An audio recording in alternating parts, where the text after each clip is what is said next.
I recently purchased the iPad Pro 11-inch, the 2021 version with the M1 chip, and I unboxed it on this channel, but I couldn't resist and bought the most popular iPad accessory, which is of course the iPad Magic Keyboard. So this is the unboxing and let's just get into it.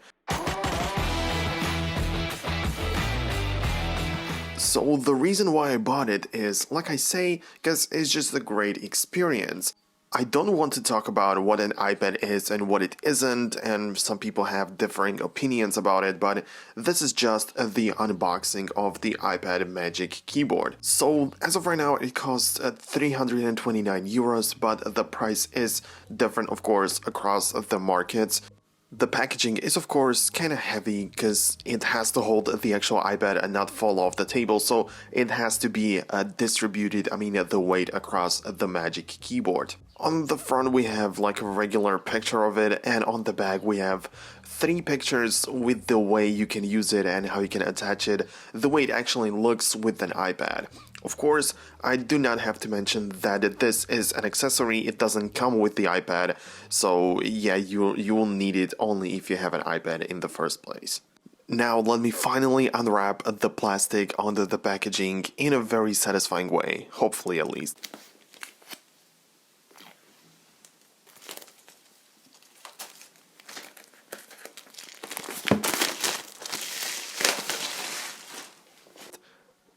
Also, I forgot to mention that you can also get it in a white color, but I kind of thought that it would get really smudgy and dirty, even though people don't claim that this happens on the white model, but I still wanted to go for the black one. So inside we already see the iPad case itself, which is also wrapped in another layer of plastic. Very neat packaging, as we are used to from Apple all the time. And again, we have another strap that we can pull on to unwrap it very easily and very fast.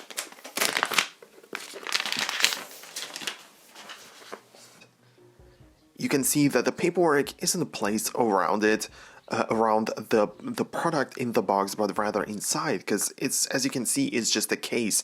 So anything that is size of an iPad actually fits there. So they decided to go with the paperwork and put it there.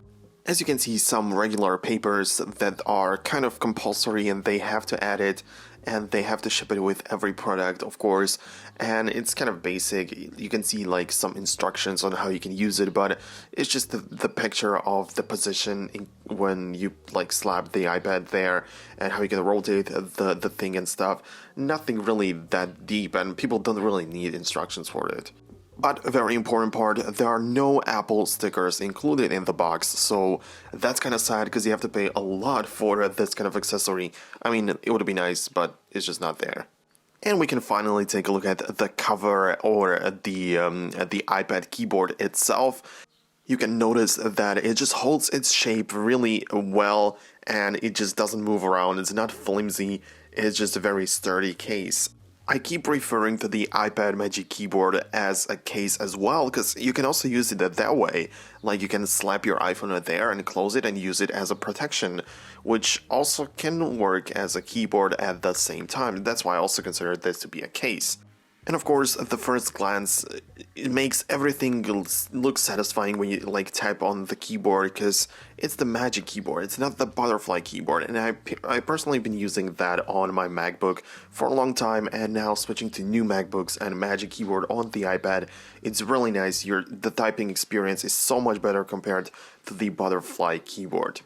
Connecting the iPad to the Magic Keyboard doesn't require anything, any pairing, no codes or anything, not even turning on or caring about Bluetooth or anything like that.